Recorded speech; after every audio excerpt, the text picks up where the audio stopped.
സിറിയയിൽ പ്രശ്നങ്ങൾ ഉണ്ടാക്കി റഷ്യയും ഇറാനും പിന്തുണ നൽകുന്ന ബഷാറുൽ അസദിന്റെ ഭരണം അട്ടിമറിക്കപ്പെടേണ്ടത് ഇസ്രയേലിന്റെയും അതേപോലെ തന്നെ യുഎസിന്റെയും ആവശ്യമായിരുന്നു. അത് വൃത്തിയിൽ നടപ്പിലാക്കാനും അവർക്ക് സാധിച്ചു. കട്ടക്കലിപ്പിൽ പുത്തി നിൽക്കുമ്പോൾ നെതന്യാഹു പൊട്ടിച്ചിരിക്കുകയാണ്. സിറിയയിലെ പുതിയ വിശേഷം പശ്ചിമേഷ്യൻ രാജ്യങ്ങൾക്കൊരു ഭീഷണി കൂടിയാണ്.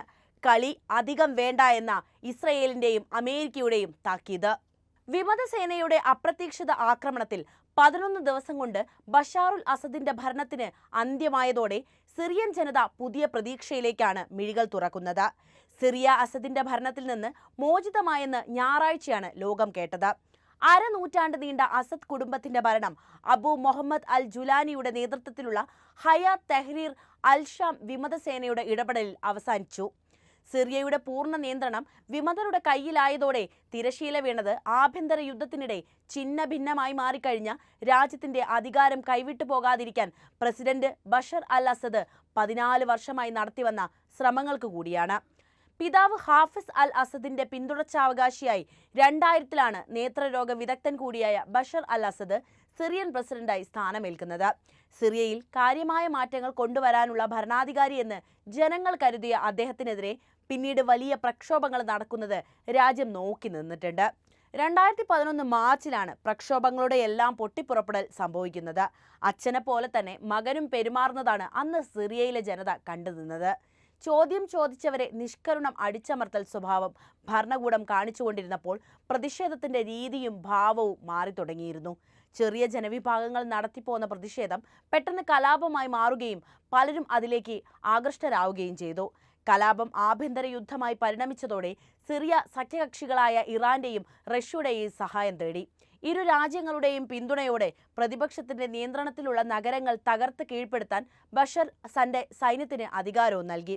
ഇതിന് പിന്നാലെ സിറിയയിലെ സർക്കാർ തടങ്കൽ കേന്ദ്രങ്ങളിൽ വ്യാപകമായ പീഡനങ്ങളും നിയമവിരുദ്ധമായ വധശിക്ഷകളും നടക്കുന്നതായി പല മനുഷ്യാവകാശ സംഘടനകളും പ്രോസിക്യൂട്ടർമാരും ആരോപിച്ചുകൊണ്ട് രംഗത്ത് വന്നിട്ടുണ്ടായിരുന്നു. പിന്നീട് സിറിയയിൽ ആക്രമണ സംഭവങ്ങൾ നടന്നുകൊണ്ടേയിരുന്നു. പലതും റിപ്പോർട്ട് ചെയ്യപ്പെടുകയും പലതും റിപ്പോർട്ട് ചെയ്യപ്പെടാതിരിക്കുകയും ചെയ്തു. 5 ലക്ഷത്തോളം പേരാണ് സിറിയൻ ആഭ്യന്തര യുദ്ധത്തിൽ കൊല്ലപ്പെട്ടത്. സിറിയയിൽ യുദ്ധത്തിന് മുൻപുണ്ടായിരുന്ന 23 ദശലക്ഷം പേരായിരുന്നുവെങ്കിൽ യുദ്ധം തുടങ്ങി ഇതുവരെയുള്ള കണക്കനുസരിച്ച് ജനസംഖ്യയിലെ പകുതിയിലേറെ പേരെ മാറ്റി പാർപ്പിക്കുകയും പലരും മരിക്കുകയും ചെയ്തിട്ടുണ്ട്. പതിയെ തുടങ്ങിയ കലാപം ആഭ്യന്തര യുദ്ധത്തിലേക്ക് നീങ്ങിയപ്പോൾ ദശലക്ഷക്കണക്കിന് സിറിയക്കാരാണ് അതിർത്തികൾ കടന്ന് ജോർദാനിലേക്കും തുർക്കിയിലേക്കും ഇറാഖിലേക്കും ലെബനനിലേക്കും ഒക്കെ പലായനം ചെയ്തത്. മാത്രവുമല്ല യൂറോപ്പിലേക്കും ഒരു വിഭാഗം കടന്നു കളഞ്ഞിരുന്നു. എന്താണ് അസദ് ഭരണകൂടത്തിന് പെട്ടെന്ന് സംഭവിച്ചത് പോയതെന്ന് പറയാം. ഇറാന്റെയും റഷ്യയുടെയും പൂർണ്ണ പിന്തുണ അസദിനെ വല്ലാതെ മാറ്റിയിട്ടുണ്ടായിരുന്നു. ലോകശക്തികളിലൊന്നായ റഷ്യയുടെ പിന്തുണ അദ്ദേഹത്തിന് നൽകിയ ആത്മവിശ്വാസം ചെറുതല്ല. കൂടാതെ എന്തിനും ഏതിനും ഒപ്പം നിൽക്കുന്ന ഇറാനും കൂടിയതോടെ ധൈര്യം വർദ്ധിച്ചു. പശ്ചിമേഷ്യയിൽ കഴിഞ്ഞ 1 വർഷത്തിലേറെയായി നടക്കുന്ന സംഘർഷങ്ങളിൽ ചിലത് സിറിയയിൽ പ്രതിഫലിക്കാറുണ്ടെങ്കിലും കാര്യമായ ഒന്നും ഇവിടെ സംഭവിച്ചിട്ടുണ്ടായിരുന്നില്ല. ഈ അടുത്ത കാലം വരെയും അസദ് ഭരണകൂടത്തിന് പേടിക്കേണ്ട യാതൊരു ആവശ്യവും ഇല്ലായിരുന്നു എന്നതാണ് വസ്തുത. രാജ്യത്തിന്റെ വടക്ക് പടിഞ്ഞാറ് ഭാഗം പ്രതിപക്ഷ ഗ്രൂപ്പുകളുടെ നിയന്ത്രണത്തിലും വടക്കു കിഴക്ക് കുർദിഷ് നിയന്ത്രണത്തിലുമായിരുന്നു. അതേസമയം തന്നെ സിറിയയുടെ പ്രധാന ഭാഗങ്ങൾ സർക്കാർ അധീനതയിൽ തുടരുകയും ചെയ്തു പോന്നു. അതേസമയം ഡമാസ്കസ് പാശ്ചാത്യ ഉപരോധത്തിൽ തുടരുകയായിരുന്നു. ഇതിനിടെ അറബ് ലീഗ് കഴിഞ്ഞ വർഷം സിറിയയുടെ അംഗത്വം പുനഃസ്ഥാപിച്ചു. 12 വർഷം മുൻപ് ഡമാസ്കസുമായുള്ള ബന്ധം വിച്ഛേദിച്ചതിനു ശേഷം സിറിയയിലെ ആദ്യത്തെ അംബാസിഡറെ നിയമിച്ചതായി സൗദി അറേബ്യ മെയ് മാസത്തിലാണ് പ്രഖ്യാപിച്ചത്. എന്നാൽ നവംബർ അവസാനത്തോടെ വടക്കു പടിഞ്ഞാറൻ സിറിയ ആസ്ഥാനമായുള്ള പ്രതിപക്ഷ ഗ്രൂപ്പുകൾ നടത്തിയ അപ്രതീക്ഷിത ആക്രമണത്തോടെയാണ് സിറിയയിൽ കാറ്റ് മാറി വീശാൻ തുടങ്ങുന്നത്. ഔദ്യോഗിക സേനാ വിഭാഗം പെട്ടെന്ന് തകർന്നുപോയി. അസദിന്റെ സഖ്യകക്ഷികളായ റഷ്യയും ഇറാനും യുദ്ധത്തിൽ വ്യാപൃതരായി തുടങ്ങി. ഇക്കാരണത്താൽ സിറിയയുടെ വിഷയത്തിൽ ശക്തമായി ഇടപെടാൻ ഇവർ വിമുഖത കാണിക്കുകയും ചെയ്തു. മാത്രവുമല്ല റഷ്യയുടെയും ഇറാന്റെയും പിന്തുണയും മറ്റു കാര്യങ്ങളുമൊക്കെ അവരുടെ യുദ്ധത്തിലേക്ക് മാത്രം ചുരുങ്ങി. വിമതർ സിറിയൻ തലസ്ഥാനം പിടിച്ചടക്കിയതോടെ അസദ് രാജ്യം വിട്ടുവെന്നാണ് പുറത്തുവരുന്ന റിപ്പോർട്ടുകൾ. അസദ് എവിടെയാണെന്ന വിവരം ഇതുവരെ വ്യക്തമായിട്ടില്ല. ബഷർ അൽ അസദ് രാജ്യം വിട്ടതോടെ അവരുടെ 54 വർഷത്തെ കുടുംബ വാഴ്ച കൂടിയാണ് സിറിയയിൽ അവസാനിക്കുന്നത്. എന്നാൽ സിറിയയിലെ ഈ സംഭവങ്ങൾ ശരിക്കും തിരിച്ചടിച്ചിരിക്കുന്നത് റഷ്യ ഇറാൻ സഖ്യത്തിന് നേരെയാണ്. കഴിഞ്ഞ കുറേ വർഷങ്ങളായി രാജ്യത്തെ ആഭ്യന്തര യുദ്ധങ്ങളും സംഘർഷങ്ങളും ഒക്കെ ഒരു പരിധിവരെ തടുത്തു നിർത്താൻ സിറിയൻ ഭരണകൂടത്തെ സഹായിച്ചത് ഇറാൻ റഷ്യ സഖ്യം തന്നെയായിരുന്നു. എന്നാൽ കാര്യങ്ങളുടെ കിടപ്പൊക്കെ മാറി മറിഞ്ഞു. 2 വർഷമായി തുടരുന്ന റഷ്യ ഉക്രൈൻ യുദ്ധത്തിൽ അടുത്ത കാലത്തായി അതീവ ശ്രദ്ധ പുലർത്തുന്ന റഷ്യയും മറ്റേ ഭാഗത്ത് ഇസ്രയേലുമായി കൊമ്പുകോർക്കുന്ന ഇറാനും ഇപ്പോൾ ശ്രദ്ധിക്കുന്നത് സ്വന്തം രാജ്യത്തിന്റെ സുരക്ഷയും താല്പര്യങ്ങളും തന്നെയാണല്ലോ.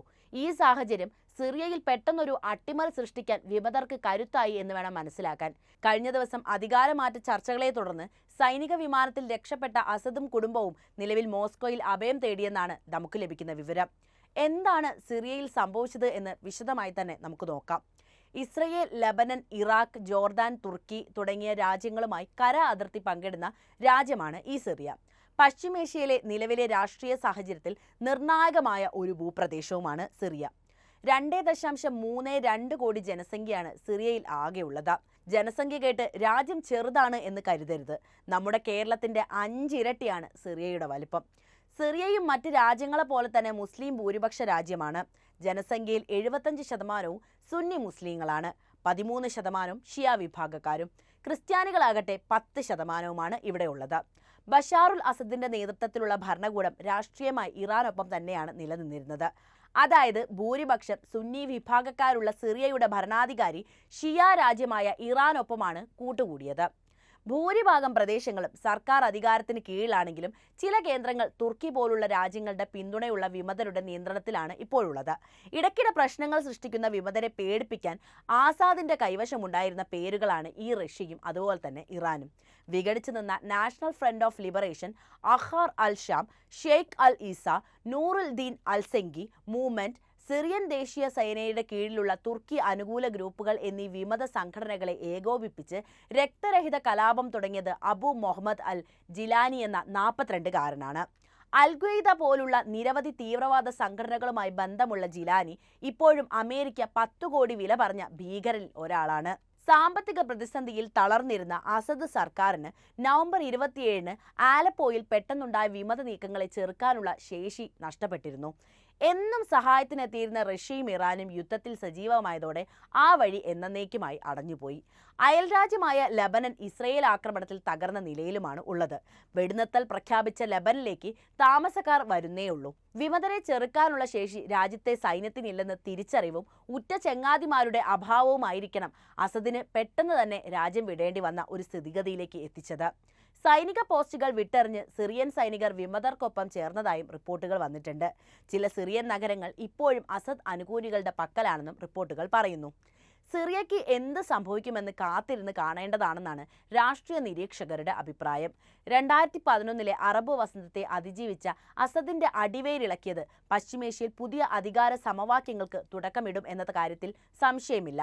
വർഷങ്ങൾ നീണ്ടുനിന്ന അസദ് കുടുംബത്തിന്റെ ഭരണത്തിന് അവസാനമായതിൽ സിറിയൻ ജനത അത്യാഹ്ലാദത്തിലാണെന്നാണ് റിപ്പോർട്ടുകൾ പറയുന്നത്. അതേസമയം തന്നെ നമ്മൾ ഓർക്കേണ്ട അല്ലെങ്കിൽ പറയേണ്ട മറ്റൊരു വസ്തുത കൂടി ഇവിടെയുണ്ട്. കടുത്ത മതവാദികളായ നേതാക്കൾ അധികാരത്തിലേറുമ്പോൾ അഫ്ഗാനിസ്ഥാനിലും ഇറാനിലും സംഭവിച്ചത് ഒരുപക്ഷെ സിറിയയിലും ആവർത്തിച്ചേക്കാമെന്ന ചരിത്ര വസ്തുത. അതേസമയം ഇറാനും റഷ്യയും ഹിസ്ബുള്ളയും അടങ്ങുന്ന ചേരിക്ക് കനത്ത തിരിച്ചടിയാണ് ഇപ്പോഴത്തെ നീക്കം കൊണ്ടുണ്ടായിട്ടുള്ളത്. മേഖലയിൽ റഷ്യൻ നേതൃത്വത്തിലുള്ള പദ്ധതികൾക്കും സൈനിക കേന്ദ്രങ്ങൾക്കും എന്ത് സംഭവിക്കുമെന്ന് ഭാവിയിൽ മാത്രമേ നമുക്കിനി പറയാൻ പറ്റുള്ളൂ. റെസെപ് തൊയ്യിപ് എർദോഗന്റെ നേതൃത്വത്തിലുള്ള തുർക്കിയാണ് ഇപ്പോഴത്തെ സംഭവങ്ങളുടെ വിജയിയെന്നും വിലയിരുത്തൽ വരുന്നുണ്ട്. അമേരിക്കൻ നാറ്റോ സഖ്യകക്ഷിയായ തുർക്കിയുടെ ആശീർവാദത്തോടെയാണ് സിറിയയിലെ വിമത നീക്കങ്ങൾ നടത്തിയതെന്നാണ് റിപ്പോർട്ടുകൾ. ഫലസ്തീൻ വിഷയത്തിൽ ഹമാസിനൊപ്പം നിന്നിരുന്ന രാജ്യങ്ങളെയും സംഘടനകളെയും തകർക്കുക, മിഡിൽ ഈസ്റ്റ് രാജ്യങ്ങളിലെ അധികാരമാറ്റം തുടങ്ങിയ ലക്ഷ്യങ്ങളോടെ ഇസ്രയേൽ ചേരി നടപ്പിലാക്കിയ രഹസ്യ ഓപ്പറേഷനാണ് ഇപ്പോഴത്തേതെന്നും ചില വിലയിരുത്തലുകൾ വന്നിട്ടുണ്ട്. റഷ്യയുടെ പ്രഭാവം മിഡിൽ ഈസ്റ്റിൽ നിന്നും അകറ്റി നിർത്താനായി ബെഞ്ചമിൻ നെതന്യാഹു തയ്യാറാക്കിയ പദ്ധതിയാണിപ്പോൾ നടന്നതെന്നും വാദങ്ങളുണ്ട്.